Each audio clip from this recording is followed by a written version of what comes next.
Aba, aba! Aba, aba! Naubusan na nga kami ng mga stock na gulay dito sa bahay, kaya naman agad kami pumunta ng palengke at bibili nga kami ng mga gulay. Pero Diyos ko, kahit mahal nga ang mga gulay, kailangan pa rin natin na kumain ng mga gulay. Abay, syempre, suportahan natin ang dada sa pagiging vegetarian niya. Nakshuta, napapasali tuloy ako. Pero okay nga lang dahil nga masarap naman ang gulay at sobrang healthy nga rin ito sa mga katawan natin. Abay, syempre, magulat na lang kayo soon. Talagang payat at sexy ng kavava niyo. Nakshuta. Ayun nga lang, medyo kinakabahan ako dahil pag pumayat talaga ako, talagang pahaba ng pahaba yung baba ko. Nakshuta.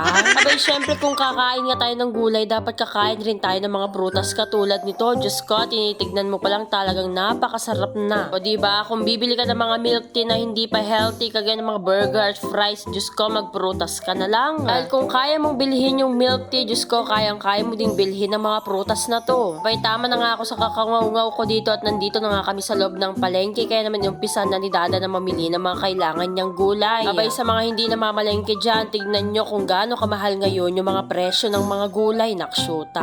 Ang inuna nga kinuha ng Dada dito ay yung repolyo dahil best in gisa-gisa ang Dada. Talagang napakasarap kahit na siginigisa mo lang. Kaya naman ang presyo ng 1 kilo ng repolyo ngayon, Diyos ko, tignan mo, 100 peso. Sumobra pa nga sa 1 kilo, kaya naman 121 yung kinuha namin. Sumunod naman na kinuha ng Dada itong mga carrots na, Diyos ko, parang gold ang presyo. Ay, Rogo, bakit ba naman ganito? Talagang 140 pesos na 1 kilo ng carrots. Kaya naman 3 piraso lang dahil, Diyos ko, nangangamote ka sa sobrang mahal ng mga gulay ngayon. Isama mo pa tong broccoli na 120 pesos per kilo. Nakshuta. Saka naman namin sinunod itong mga ampalaya at sobrang sarap nga nito kapag ginisa mo sa may mga itlog. Abay, Diyos ko, pagdating sa mga ampalaya, galit-galit na muna tayo mga kababa. Biglang taas nga ng mga presyo ng gulay ngayon, hindi ko alam kung anong dahilan, dahil ba tag-ulan? Ay, Rogo, basta yun. Sumunod naman kami pumunta dito sa Monterey dahil nga bibili rin kami ng mga breast ng chicken. Abay, kung katulad nga kitang tamad na magparte ng mga karne, dito ka nalang bumili sa may Monterey. Kompletos recados na nga dito talaga yung mga hanap mo, nandito na lahat. Meron nga rin silang marinated lahat dito. After nga namin bumili ng breast, nakapagbayad na rin ng Dada at dumiretso na nga kami dito sa night market. Abay, Diyos ko, excited na ako at buti na nga lang maaga na rin silang nag-open ngayon. Sobrang tuwang-tuwa nga ako dahil sobrang dami ng mga stall ngayon dito. At iniba na nga rin nila yung setup nila dahil nga yung mga pagkain dati nandun sa pinakadulo, talaga mapapagod ka muna bago ka kakain.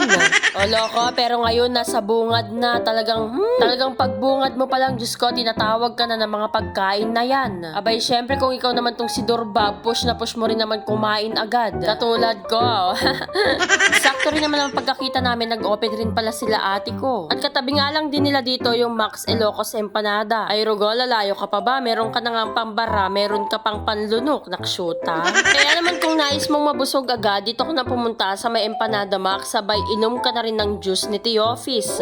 O loko, hindi ka pa nakakarating ng dulo, talagang busog-lusog ka na. Nung last time na nagpunta ako ng night market, Diyos ko, hindi ganito kadami yung stall. Kaya naman nung nakakuha kami ng pagkakataon na bumalik dito sa night market, Diyos ko, pagkabalik namin, punong-puno na ng mga stall ngayon. Aloko, tsak na mahihilo ka kung ano ba yung kakainin mo dito sa sobrang dami mong pagpipilian. Abay, syempre habang ako talagang takoyaki lover ko, lalo na yung cheese bomb nila. Habang inaantay ko nga yung cheese bomb na takoyaki yung in-order ko, pumunta naman ako dito sa may mga usok-usok. Diyos ko, ng kanyaman. Ang in-order ko nga dito, 3 pirasong isaw, 3 pirasong dugo, at syempre isang itlog pugo. Minsan lang din naman ako kumain nito dahil gusto ko nga i-satisfied lang yung cravings ko. Dahil nga pag inaraw-araw natin to, Diyos ko, ewan ko na lang, baka manilaw yung mga mata natin. Diyos ko, nakakatakot. Charis. So sobrang dami nga nagpapaihaw, Diyos ko, aabutin na naman ako ng 5 minuto dito. At bumalik na nga muna ako dun sa ate ko at nakita ko ang Chacha bising-bising nagkakain na naman ng mga chocolate. Ay, Rogo, yung ate ko talaga. Talagang spoiled niya pagdating sa mga matatamis. Nakshuta. Boss, magkano bulalo, boss? 180 lang, nasama ako, madam. Habang wala pa nga rin talaga yung pinaihaw ko, Diyos ko, dumiretso na ako dito sa may in-order kong takoyaki. Tignan mo naman, nire-ready na ni Kuya. Ito talaga yung pinaka-paborito ko sa lahat ng flavor ng takoyaki. Diyos ko, mapa-cheese bomb. Sana pala puro cheese na lang din talaga yung binili ko. Nakshuta. Kaya naman yun lang, salamat sa panonood.